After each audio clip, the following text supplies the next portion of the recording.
ನಮಸ್ತೆ ಎಲ್ಲರಿಗೂ. ಇವತ್ತಿನ ರೆಸಿಪಿಯಲ್ಲಿ ಆಲೂಗೆಡ್ಡೆ ಚಿಪ್ಸನ್ನು ಮಾಡ್ತಾ ಇದ್ದೀನಿ. ತುಂಬ ಈಸಿಯಾಗಿ, ತುಂಬ ಸಿಂಪಲ್ಲಾಗಿ, ಸಾಫ್ಟಾಗಿ ಮತ್ತು ಕ್ರಿಸ್ಪಿಯಾಗಿ ಮಾಡುವಂಥ ಒಂದು ರೆಸಿಪಿ ಇದು. ಮತ್ತು ದೊಡ್ಡವರಿಗೂ ಚಿಕ್ಕವರಿಗೂ ಎಲ್ಲರಿಗೂ ತುಂಬಾ ಇಷ್ಟವಾಗುವಂಥ ಒಂದು ರೆಸಿಪಿ. ಯಾವ ರೀತಿ ಮಾಡೋದು ಅಂತ ನೋಡೋಣ. ಮೊದಲಿಗೆ 2 ಆಲೂಗೆಡ್ಡೆಯನ್ನು ವಾಶ್ ಮಾಡಿ ತೊಗೊಂಡಿದ್ದೀನಿ. ಇವಾಗ ಇದ್ರ ಸಿಪ್ಪೆನ ತಕ್ಕೊತಾ ಇದ್ದೀನಿ. ನೋಡಿ, ನೀಟಾಗಿ ಎಲ್ಲ ಕಡೆನೂ ನಾನು ತೆಗಿತಾ ಇದ್ದೀನಿ. ಇವಾಗ ನೀರಿಗೆ ಹಾಕ್ಕೊಂಡು ನೀಟಾಗಿ ವಾಶ್ ಮಾಡ್ಕೋಬೇಕು. ಆಮೇಲೆ ಕಟ್ ಮಾಡಿದ್ಮೇಲೆ ವಾಶ್ ಮಾಡೋಂಗಿಲ್ಲ, ಹಾಗಾಗಿ ಇವಾಗಲೇ ನೀಟಾಗಿ ತೊಳ್ಕೊತೀನಿ. ಇವಾಗ ಕಟ್ ಮಾಡ್ಕೊತಾ ಇದ್ದೀನಿ.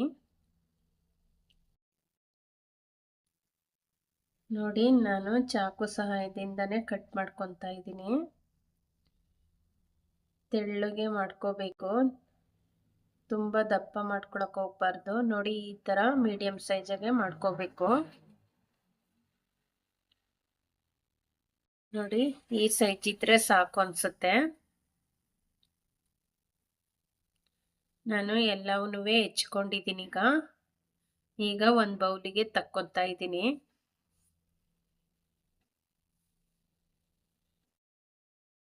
ಇವಾಗ ಅರ್ಧ ಸ್ಪೂನ್ ಅರಿಶಿನ ಹಾಕ್ಕೊತಾ ಇದ್ದೀನಿ. 2 ಸ್ಪೂನು ಕಾರ್ನ್ಫ್ಲೋರ್ ಹಾಕ್ಕೊತಾ ಇದ್ದೀನಿ. ನೋಡಿ, ನೀಟಾಗೆ ಮಿಕ್ಸ್ ಮಾಡ್ಕೋಬೇಕು. ಜಾಸ್ತಿ ಹಾಕ್ಕೊಳಕ್ಕೆ ಹೋಗ್ಬಾರ್ದು, ಕಾರ್ನ್ಫ್ಲೋರ್ ಕೋಟಿಂಗು ದಪ್ಪ ಆಗಿಬಿಡುತ್ತೆ. ಇವಾಗ ಹಾಕಿರೋದು ಕರೆಕ್ಟ್ ಇದೆ. ಎಣ್ಣೆ ಬಿಸಿಗಿಟ್ಟಿದ್ದೀನಿ. ಈಗ ಇದನ್ನ ಅದಕ್ಕೆ ಸೇರಿಸ್ಕೊತೀನಿ ಎಣ್ಣೆಗೆ. ತುಂಬ ಉರಿ ಮಾಡ್ಕೋಬಾರ್ದು, ಮೀಡಿಯಮ್ ಉರಿಯಲ್ಲೇ ಕರ್ಕೋಬೇಕು. ನೋಡಿ, ಚೆನ್ನಾಗಿ ಅರ್ಧ ಫ್ರೈ ಮಾಡಿ ತಕ್ಕೋಬೇಕು. ಆಮೇಲೆ ಒಂದು 5 ನಿಮಿಷ ಬಿಟ್ಟು ಮತ್ತೆ ಫ್ರೈ ಮಾಡಬೇಕು, ಆವಾಗ ಕ್ರಿಸ್ಪಿ ಆಗುತ್ತಿದ್ದು.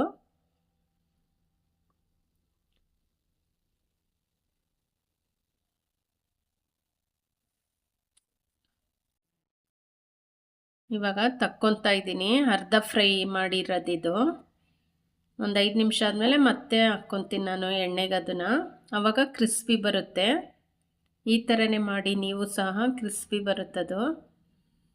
ನೋಡಿ, ಇನ್ನೊಂದು ರೌಂಡ್ ಹಾಕ್ಕೊಂಡಿದ್ದೀನಿ. ಮಕ್ಕಳು ತುಂಬಾ ಇಷ್ಟಪಟ್ಟು ತಿಂತಾರೆ. ಬೇಕು ಅಂದಾಗ ನೆನೆಸ್ಕೊಂಡಿದ್ದ ತಕ್ಷಣ ಮಾಡ್ಕೋಬೋದು. ಒಂದು 1/4 ಗಂಟೆಯಲ್ಲೇ ಆಗೋಗುತ್ತೆ ಇದು. ಬೇಯಿಸ್ಬೇಕು, ಒಣ ಹಾಕ್ಬೇಕು ಅನ್ನೋ ರಗಳೆನೇ ಇರಲ್ಲ. ನೋಡಿ, ಎಲ್ಲವನ್ನೂ ತಕ್ಕೊಂಡಿದ್ದೀನಿ. ಒಂದು 5 ನಿಮಿಷ ಆದಮೇಲೆ ಮತ್ತೆ ನಾನು ಎಣ್ಣೆಗೆ ಹಾಕಿ ಕರಿಬೇಕಿದ್ದನ್ನ. ಹೊರ್ಗಡೆ ಹೋಟೆಲ್ ಥರನೇ ಇರಬೇಕು ಅಂದರೆ ಈ ಮೆಥಡ್ ಫಾಲೋ ಮಾಡಬೇಕಾಗುತ್ತೆ. ನೋಡಿ, ನಾನು ಮತ್ತೆ ಎಣ್ಣೆಗೆ ಹಾಕಿ ಫ್ರೈ ಮಾಡ್ಕೊತಾ ಇದ್ದೀನಿ. ಚೆನ್ನಾಗಿ ಡೀಪ್ ಫ್ರೈ ಮಾಡಬೇಕು.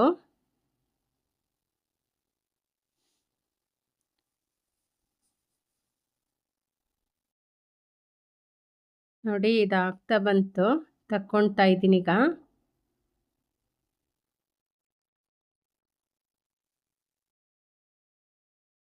ಇವಾಗ 2ನೇ ಟ್ರಿಪ್ ಹಾಕ್ಕೊಂಡಿದ್ದೀನಿ.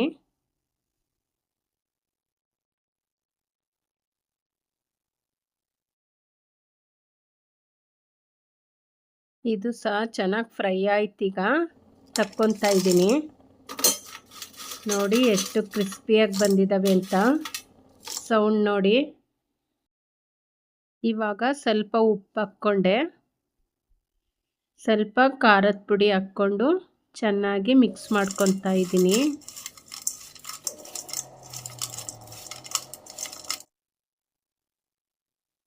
ನೋಡಿ, ಈಗ ಸರ್ವಿಂಗ್ ಪ್ಲೇಟಿಗೆ ಹಾಕಿದ್ದೀನಿ. ಕೆಚಪ್ ಜೊತೆ ತುಂಬ ಚೆನ್ನಾಗಿರುತ್ತೆ, ಒಮ್ಮೆ ಟ್ರೈ ಮಾಡಿ ನೋಡಿ. ಮಕ್ಳಿಗೆ ತುಂಬಾ ಇಷ್ಟ ಆಗುತ್ತೆ, ಒಮ್ಮೆ ಈ ಥರ ಟ್ರೈ ಮಾಡಿ ನೋಡಿ. ಮೇಲ್ಗಡೆ ಕ್ರಿಸ್ಪಿಯಾಗಿ, ಒಳಗಡೆ ಸಾಫ್ಟಾಗಿ ಎಷ್ಟು ಚೆನ್ನಾಗಿ ಬಂದಿದೆ ನೋಡಿ. ಒಮ್ಮೆ ಟ್ರೈ ಮಾಡಿ ನೋಡಿ. ನನ್ನ ವಿಡಿಯೋ ಇಷ್ಟ ಆದರೆ ಲೈಕ್ ಮಾಡಿ, ಶೇರ್ ಮಾಡಿ, ಕಮೆಂಟ್ ಮಾಡಿ, ಸಬ್ಸ್ಕ್ರೈಬ್ ಆಗಿ. ಹೊಸಬ್ರು ಯಾರಾದರೂ ನೋಡ್ತಿದ್ರೆ ಪ್ಲೀಸ್ ಸಬ್ಸ್ಕ್ರೈಬ್ ಆಗಿ. Thank you.